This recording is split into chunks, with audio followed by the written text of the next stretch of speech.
क्या आपको पता है सिर्फ 12% इंडियंस किसी पेंशन स्कीम के अंडर कवर्ड हैं और 10 में से 9 भारतीय आज रिग्रेट करते हैं कि उन्होंने जल्दी शुरू क्यों नहीं की। और प्राइवेट सेक्टर के वर्कर्स के लिए तो सिचुएशन और भी टफ है, क्योंकि फिक्स्ड इनकम में बढ़ते एक्सपेंसेस मैनेज करना और साथ में फ्यूचर प्लानिंग करना, वो भी बिना एक्स्ट्रा सपोर्ट के, काफी डिफिकल्ट है। अब हम अक्सर सोचते हैं कि अभी तो टाइम है, कल देख लेंगे, पर असली प्रॉब्लम यही है, वो कल कभी आता ही नहीं। और जब समझ आता है तब तक या तो रिटायरमेंट पास होती है या रिस्पॉन्सिबिलिटीज इतनी बढ़ चुकी होती हैं कि इन्वेस्ट करना मुश्किल हो जाता है। इसलिए रिटायरमेंट प्लानिंग बहुत जरूरी है, ताकि जब आप रिटायर हों तो आपको फाइनेंशियल स्ट्रगल्स ना झेलनी पड़े। Hello and welcome to Z Funds, मैं हूं आपके साथ मनीष, और आज इस वीडियो में हम आपके लिए सिंप्लीफाई करेंगे रिटायरमेंट प्लानिंग और बताएंगे कुछ बेस्ट म्यूचुअल फंड्स के बारे में जिसमें स्मार्ट इन्वेस्टमेंट करके आप अपना फ्यूचर कर सकते हैं सिक्योर। तो चलिए शुरू करते हैं। अब समझते हैं रिटायरमेंट के लिए कैसे प्लान किया जाए। अगर आपके पास पेंशनेबल जॉब नहीं है तो रिटायरमेंट के लिए पैसे सेव करने के लिए आपके पास कुछ ऑप्शंस होते हैं, और उनमें से एक पावरफुल ऑप्शन है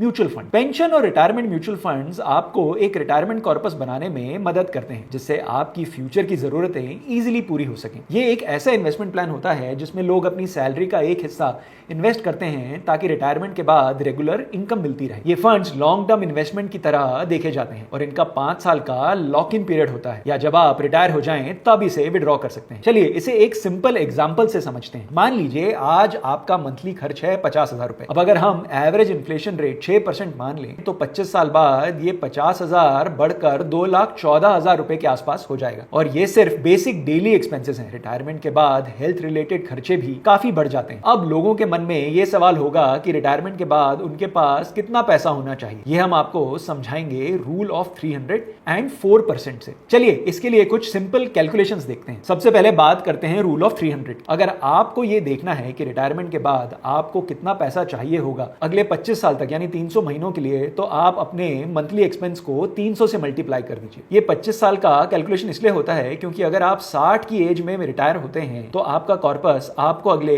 25 साल यानी 85 साल की एज तक कंफर्टेबली सस्टेन कर पाएगा। 50,000 रुपए के मंथली एक्सपेंस को 300 से मल्टीप्लाई किया तो 1.5 करोड़ का नंबर आया। तो आज अगर आप 50,000 रुपए हर महीने खर्च करते हैं तो रिटायरमेंट के बाद आपको अप्रोक्सीमेटली 1.5 करोड़ का कॉर्पस चाहिए होगा। और सपोज आप लेट स्टार्ट करते हैं और आप सिर्फ 15 साल या 180 महीने बचे हैं कि रिटायरमेंट के लिए, तो 50,000 को 180 मंथ से मल्टीप्लाई करें, जिससे आपका 90 लाख का कॉर्पस आएगा। अब बात करते हैं 4% के रूल की। 4% का रूल बताता है कि रिटायरमेंट के बाद आप अपने कॉर्पस से हर साल कितना पैसा सेफली विड्रॉ कर सकते हैं बिना कॉर्पस को खत्म किए। 1.5 करोड़ का कॉर्पस है तो 4% का रूल कहता है कि आप 6 लाख रुपए महीना निकाल सकते हैं, यानी महीने का 50,000 रुपए निकाल सकते। वहीं अगर आपका इन्वेस्टमेंट कॉर्पस 10% एनुअल रिटर्न दे रहा है तो आप अपना ओरिजिनल कॉर्पस का यूज किए बिना हर साल 7% भी रिडीम कर सकते हैं बिना किसी रिस्क। कॉर्पस 1.5 करोड़ का है, 7% यानी 10.5 लाख रुपए, यानी महीने का 87,500 रुपए। अब देखते हैं कि आप इतना बड़ा कॉर्पस किस तरह से अचीव कर सकते हैं। वेल, इसका आंसर है सिस्टमैटिक इन्वेस्टमेंट प्लान यानी SIP।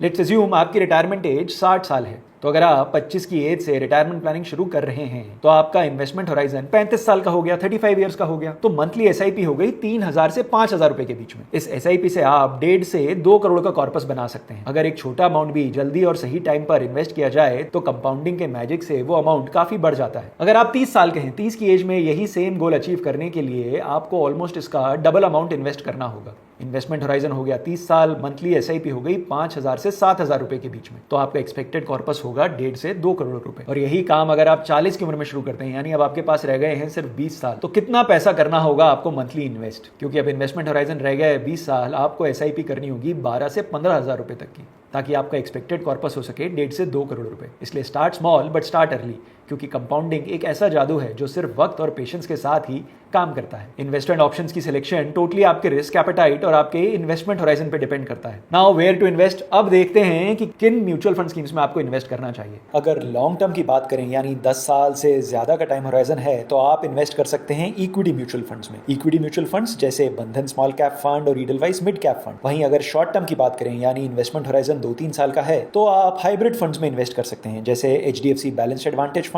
और ICICI multi asset allocation fund. तो ये बात साफ है कि रिटायरमेंट प्लानिंग शुरू करना कभी भी लेट नहीं होता, पर जितना जल्दी आप स्टार्ट करेंगे उतना इजीली आप अपने फ्यूचर को सिक्योर कर पाएंगे। याद रखिए, छोटी छोटी इन्वेस्टमेंट्स अगर टाइम के साथ सही जगह की जाएं तो बड़े गोल्स को अचीव करना पॉसिबल हो जाता है। अगर आपको ये वीडियो पसंद आया हो तो लाइक करें, वीडियो को शेयर करें और जेड फंड्स के चैनल को सब्सक्राइब करना ना भूलें। अगर आपके कुछ क्वेश्चंस हैं तो कमेंट सेक्शन में क्वेश्चन जरूर छोड़ें। मिलते हैं नेक्स्ट वीडियो में एक नए फाइनेंशियल टॉपिक के साथ। तब तक के लिए invest smart and retire happy. Mutual fund investments are subject to market risks. Read all scheme related documents carefully.